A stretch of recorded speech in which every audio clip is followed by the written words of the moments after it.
Roger Griffiths here, the publisher of The Hub. Welcome to this, the first of our Election 2025 shows.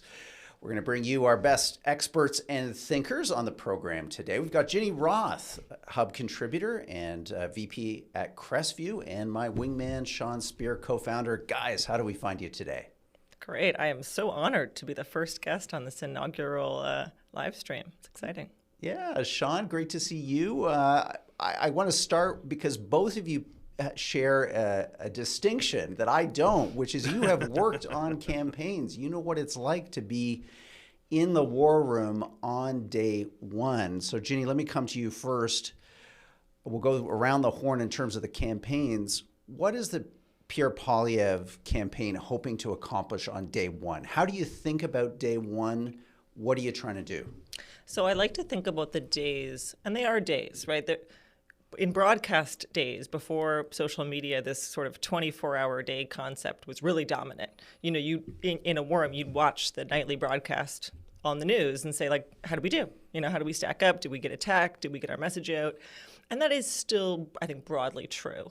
You want to take stock every 24 hours or so and say, did we win the day? Because if you win enough days, you win the campaign, which is generally how it works. Yeah. And so I think there's one of the great tests for asking yourself if you won the day is, what was the frame? Did you set the frame for the conversation on your terms? And good evidence for that is if your opponent is stepping into your frame, if they're having to explain themselves based on the frame that you want. And so early in the campaign, you're trying to set the frame for the whole election. And I think you saw that with Poilievre's sort of adjusted slogan, let's say, Canada first for a change, right? And you can see what kind of frame he's trying to drive, a change frame. And you saw Carney, trying to drive a frame about serious leadership in tough times. He wants the campaign to be about Trump, certainly. Taking stock of it, I think Poilievre was in a pretty good spot yesterday. We'll see how today goes. They've already tried to set their frame this morning, I think. Yeah. Okay, Sean, let me come to you. You got some scars from a few war rooms in your life. Looking at day one, give us your sense. We got a bit of dueling tax cuts here. It seemed to be the big message out of the gate. Any surprise there? Any compare and contrast that's got your attention? No, I agree with what Jenny said. I'm especially pleased that the Poilievre campaign ultimately settled on an aspirational and positive narrative around the promise of Canada. It's always felt to me, Roger, like it's the one that's most natural for him. It's most connected to his own personal narrative and, of course, the narrative of his wife. And I think it's one that resonates with Canadians of different political backgrounds, different ethnic backgrounds, those who've been in the country for a long time and those who've just arrived. The campaign has clearly, over the past several months, experimented with different ways to think and talk about itself, and I'm glad that it's finally come home in a way to this narrative about social mobility and the promise of Canada. On the subject of tax cuts, I like tax cuts, and so a world in which the different parties are fighting over who's going to give me more of my money, I think that's a pretty good outcome. I would say, though, Roger, that personal income tax cuts in the past have had pretty low political salience. Most people don't know what their marginal rates are. There's the interaction between the federal rate and the provincial rate.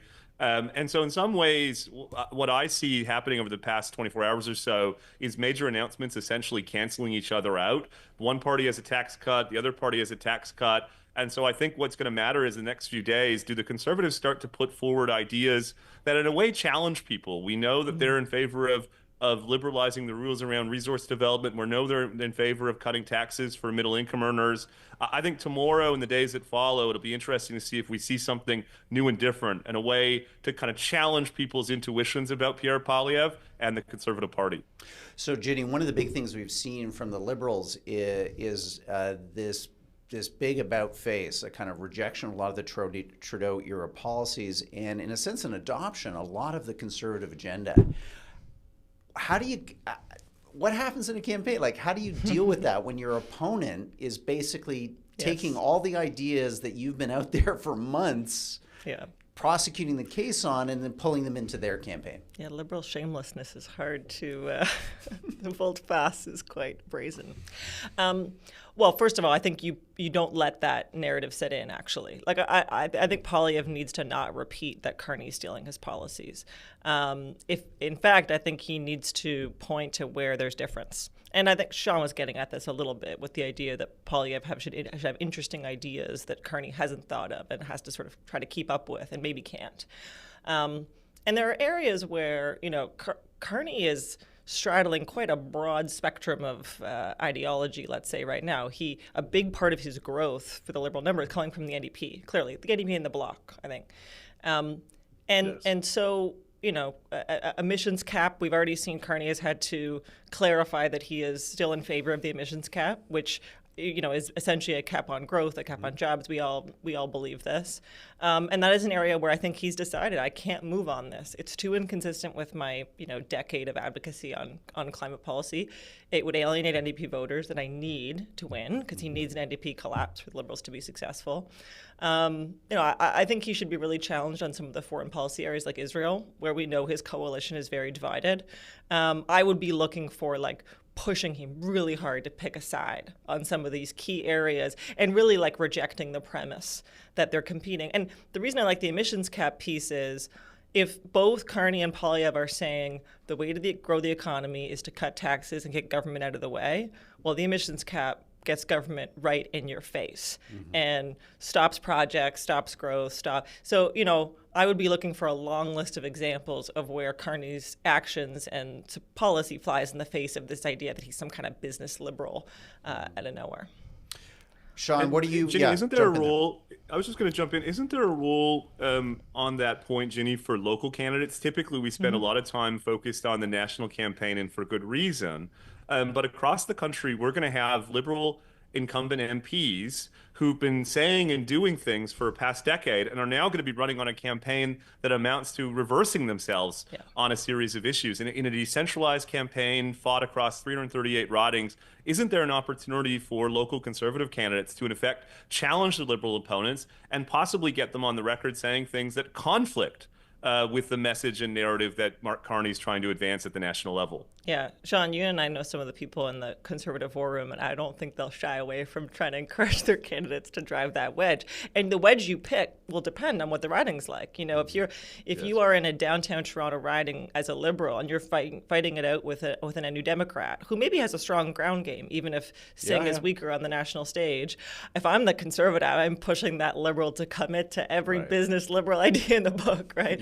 And try to alienate voters on the left. If I'm a conservative competing with a Liberal in the GTA at a GTA seat where it's conservative versus Liberal, I'm going to make them wear every crazy kooky left-wing idea that Carney's ever committed to and the Liberals have ever proposed.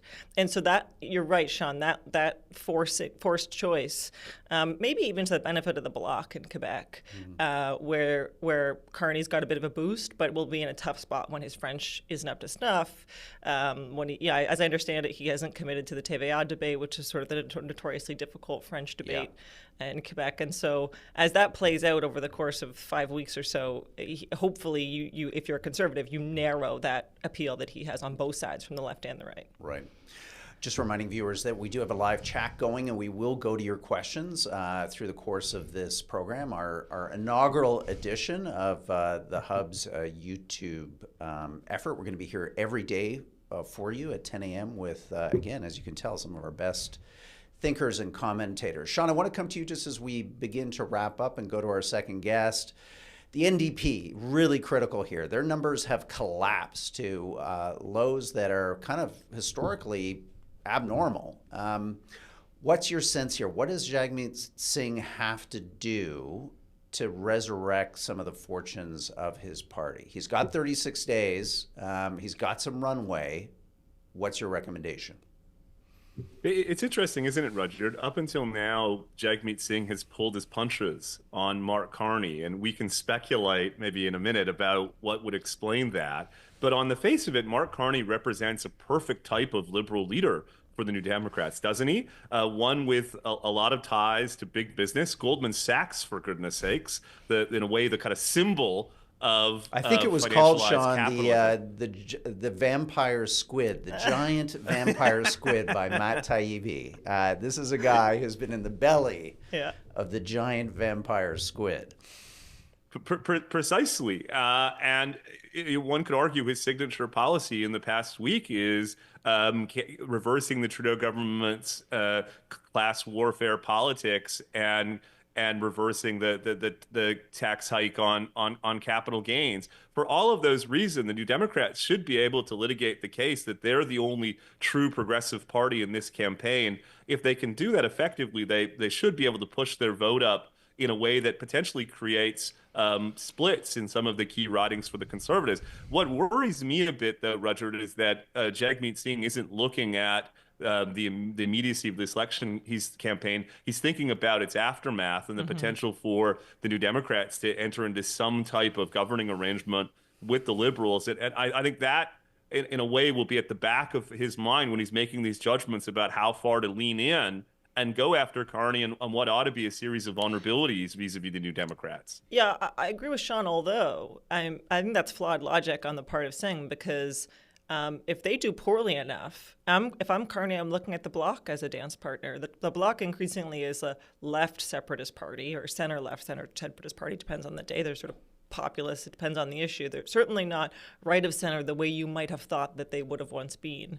And so if the NDP are reduced enough, if I'm Carney, I'm saying, like, I don't need you as a dance party. I don't, they would not necessarily have the control and sway over a Carney liberal plurality the way they would over a Trudeau plurality, I don't think. And so I think that would be foolish. Sean may be right. That may be ultimately what they're thinking. I actually think the thing that drives it is a bit more simplistic than that, which is they want to stop conservatives. They have a very anti-conservative worldview and ethos, and the remaining rump of their activists and supporters and members and volunteers they're very susceptible to an argument that you ought to help the Liberals win to stop the Conservatives. But does this, for an NDP voter, I guess what I struggle with is, we're talking Carney's in support. We'll see. It depends on what language he's speaking and where he is in the country. But it seems like he's in support of an energy corridor. He's in support of pipelines. He's in support of what sounds like a kind of pro-business approach and philosophy towards the economy.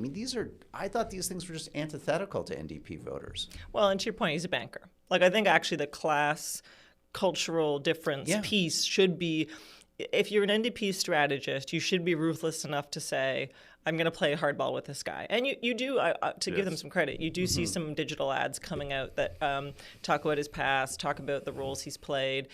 They've been talking about, for instance, Brookfield's role supporting commercial landlords and their relationship to tenants and that sort of thing. I'd be pushing really, really hard on that. And we'll see if they do. They are a little bit, and they'll probably target those ads to the ridings where they're competing with the Liberals in downtown. And I just worry that they need to appear to have some momentum. Voters need to believe that voting for them will have meaning and so they need to drive the idea that they can play a role in a potential coalition government. They'll push hard, and the more seats they win, the more they can do that. Okay. Roger, do I have time to sneak one more in? Yeah. We've got lots of time. Jenny, I just want to ask about ground game. You're a much more experienced campaigner than I am. Is it of any significance that the three major parties, but particularly the Liberals, entered this campaign without a full slate of candidates? If you're a voter in one of the ridings where the Liberals haven't yet bothered to nominate a candidate, will that in any way influence your judgment about how the party values your vote, how responsive it is to local issues? Do you think there's any risk for the Liberals that they've pulled the trigger on this campaign before they were fully prepared to have candidates from coast to coast to coast? Yeah, there's definitely a risk. I don't know that it's so much what the message it sends to a voter as it is just the practical and logistical challenges. Like a local campaign, any campaign, is about the deployment of resources. You have money and you have time. And any campaign manager will tell you time is more valuable than money. And the way you deploy that time to win more votes, knock on more doors, make more contact, make more calls, make more fundraising calls, you have less time the later you're nominated. Some of these conservative candidates have been nominated for more than a year. And they've been pounding the pavement, IDing vote that they can then GOTV in the lead up to election day and for advanced polls. That is a huge advantage. And the message doesn't matter that advantage. It's just about work. And there's you have to get your filing in so that your name can be on the ballot. There are all kinds of logistical challenges that if you're an organization, you're not worried about the frame that day or the message. You are just driving against these deadlines where you're deploying time and money against a ticking clock. And any delay in getting a candidate nominated hurts that. Yeah. Well, Ginny Roth, thank you so much for coming on the inaugural edition of Election 2025. We're so fortunate to have you as a contributor here at the Hub, and also for you bravely signing up to be part of our regular YouTube. I think I'll come back. I survived. I think I'll come We'd back. love to have you back. So yeah, thanks so much for coming on. Well, Sean, our first big interview down. Let's take one live question now coming in from our audience. Just to remember to all our viewers, jump into the chat and let's get your thoughts. We'll get Sean to answer this.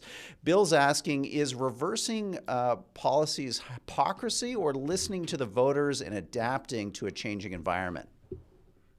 Yeah, I think it's a good question. And Mark Carney obviously will make the case for the latter point of view. In fact, he's argued that while he broadly supports carbon taxation, he recognizes it's become divisive and an impediment to progress on the climate file. And that's the logic behind moving off it. I think the challenge, though, Rudyard, is just the kind of dogmatic case that the Liberals have made for a lot of these policies over the past decade. Think of Chrystia Freeland, for instance, who's running for re-election in Toronto Rosedale. Remember the lines of arguments that she deployed in favor of the capital gains tax increase just over a year ago. I mean, she, for all intents and purposes, said that anyone who opposed the tax increase were insensitive to the interests of children and babies. And so I think that probably is the challenge for the Liberals, is that there's this long track record of not just making prudent or dispassionate arguments in favor of some of these policies. They've, for all intents and purposes, argued that anyone who was opposed to them were either climate denialists or insensitive, as I say, to the interests of low-income Canadians and so on and so forth. I think there's a pretty big body of evidence that the Conservatives are going to be able to draw upon to make the case that they're not just hypocrites, that in a way they're shapeshifters. They're prepared to say whatever it takes, no matter what, to get themselves elected. Well, real pleasure now to bring on to the program for the back half our resident polling guru, Daryl Bricker, CEO of Ipsos Global Public Affairs, and the co-host with Sean Speer of our rocketing podcast, Bricker and Speer, going up the charts. Political podcasts in Canada. Do not miss it. Check it out. Daryl, great to have you on the first program. Well, it's great to be here. Thanks. Well, Daryl, you have decades of polling experience when it comes to elections in Canada. Give us your temperature test. Day one of the campaign. What is this? The OK Corral, Mexican standoff? I don't know. I want an analogy from you to explain the public opinion in the country right now as we kick off this historic election. Well, it's clear the Liberals have momentum, which is why they've decided to have an election campaign that we're going through right now. But the way I would describe, I'm always thinking of analogies because I know Sean really likes them. So I'm trying to think of an analogy. I'm going to just run this one by you. Thank you. The Liberal campaign to me is like the Hindenburg. Everybody remembers the Hindenburg, big airship full of helium going across to the United States from Germany back in the 1930s, and it hits a lightning storm, and all of a sudden the helium goes off, and it just hits the ground, and the humanity is the thing that everybody remembers about it. What they forget is that the Hindenburg actually got across the Atlantic successfully 30 times. But the Liberal campaign is like the Hindenburg. There's so much. I mean, as Jenny was going through, and you guys were going through in the last few minutes, that could go off for these guys, but they're just plowing into that thunderstorm. So the question is whether or not any of these sparks goes off and causes it to crash, because it's entirely contingent on one thing. By the way, I always enjoy the conversations about policy and all the rest of it. That's not really what this is about. This is about an election campaign that has moved from being about change to being about leadership. So the question is, on the narrow shoulders of Mark Carney rests the entire future of the Liberal Party up until the election campaign. So when any of those sparks go off, and they're inevitably going to go off, are they enough to cause ignition in the helium and to bring this thing down? Because I don't think it's like a little. If it goes off in the wrong way, it's going to come crashing down. The Pierre Poilievre campaign is a lot easier to understand. It's basically the MAGA North thing, and it's a very, very difficult thing for conservatives to do. And anytime the Liberals decide they want to resuscitate that point, it's a very easy thing to do. The comparison ad between Trump saying things and Poilievre saying things is very, very powerful. It is the significant vulnerability that he has. And as our polling showed, it is the one really big differentiator between Poilievre and Carney. Which one of these guys would roll over under pressure from Donald Trump? And I think the number for Mr. Carney was like 6, and it's 31 for Pierre. So they've got that anytime they want. So you're going to see these two things going through together through this election campaign, both focused on leadership, not on policy, about whether Mark Carney is who he appears to be, or he does have these vulnerabilities and the thing will go off, or if Pierre Poilievre is really Trump North and we don't want him as the prime minister of the country. So that's going to be the fight. I mean, you can talk about get out the vote camp, activities. Yes, that keeps the volunteers busy, and it's important to do that in a campaign. Yes, we can talk about policy, because what else would we talk about on conversations like this if we didn't? But the truth is, what we're really fighting over now is leadership, and whether Mark Carney is the man that he claims to be, genuinely and authentically, or if Pierre Poilievre is really a representation of something that Canadians are seeing south of the border and just a northern version. And that's what this campaign, at least at the start of it, is really about. Well, let's seize on that, Daryl. We have roughly 6 weeks. What can or should Pierre Poilievre be doing over the 6 weeks to meet that test, to convince Canadians that he is reliable on the fundamental question of leadership? Well, you've been seeing him doing it already. Now, the question is just whether or not it's going to work. So he's trying to push that conservative part of the campaign over to a discussion about policy.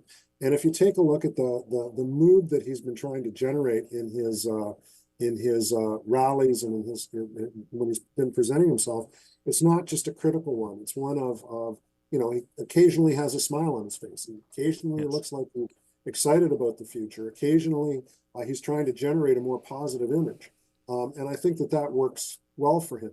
On the Carney side, I think that what you're seeing him do is, I guess Jenny was saying previously, trying to take some of the better ideas from the Conservatives, but also probably going to take some better ideas from the Liberal Party. By the way, this is the Liberal Party. I mean, Justin Trudeau's dad did the same thing back in the 1970s around wage and price controls.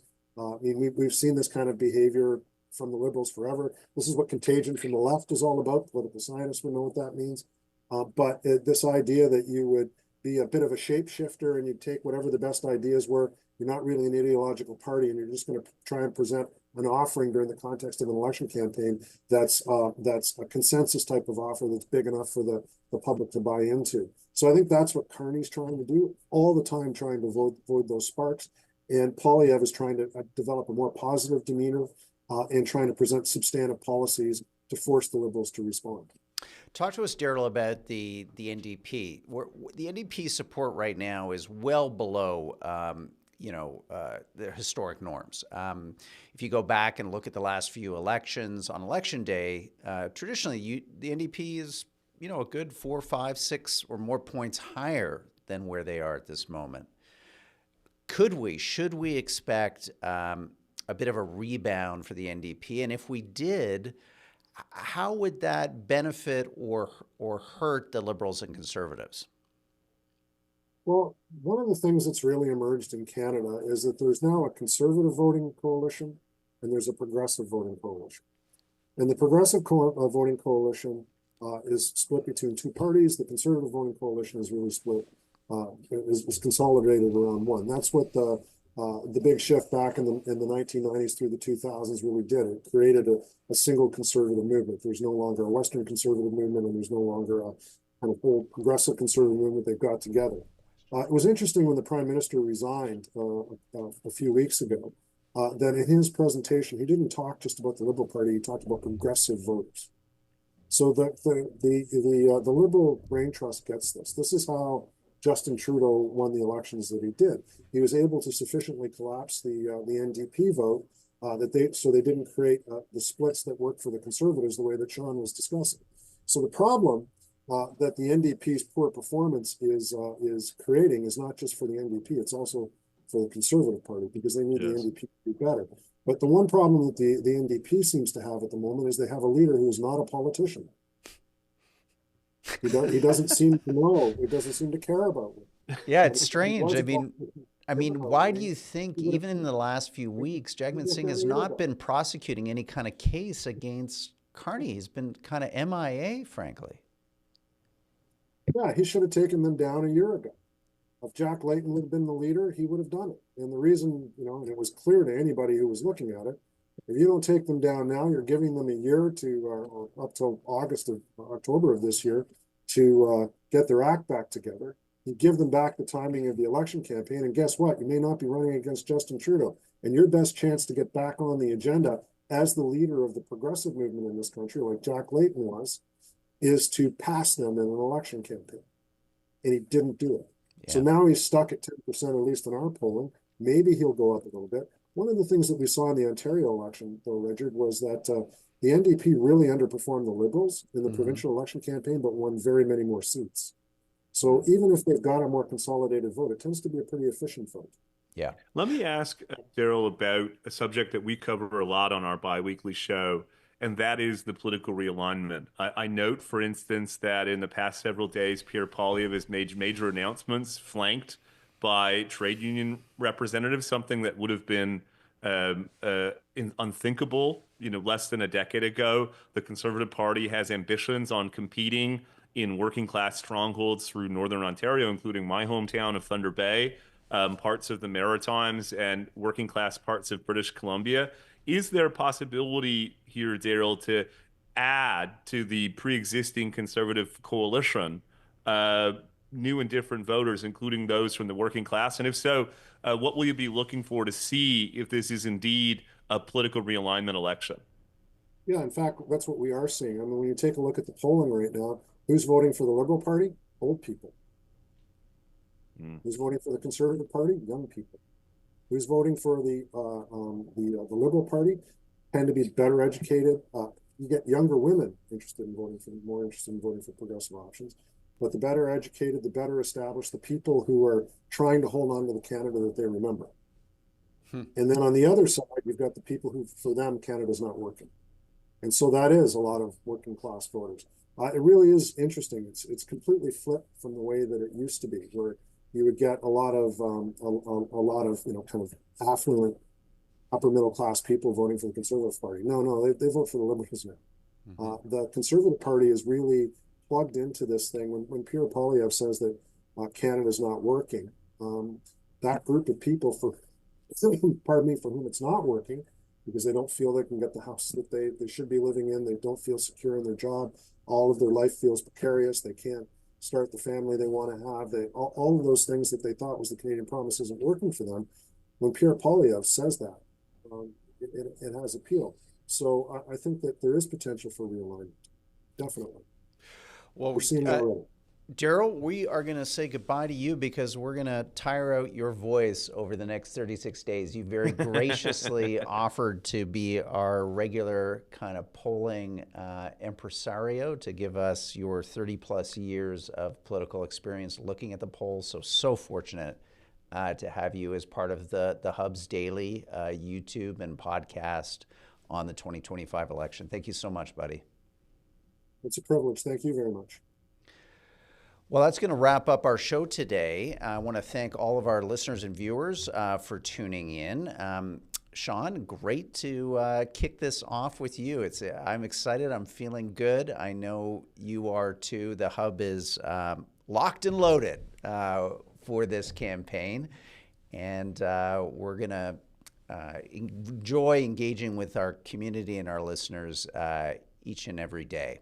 So we're going to say goodbye now to our online audience, and hang around afterwards if you'd like your questions answered. If you're on the live chat, Sean and I are going to spend 5-10 minutes with you just going through some of the questions that have been put to our show.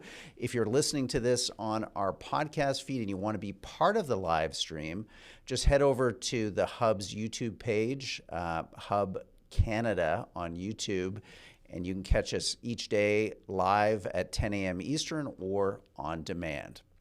Bye-bye.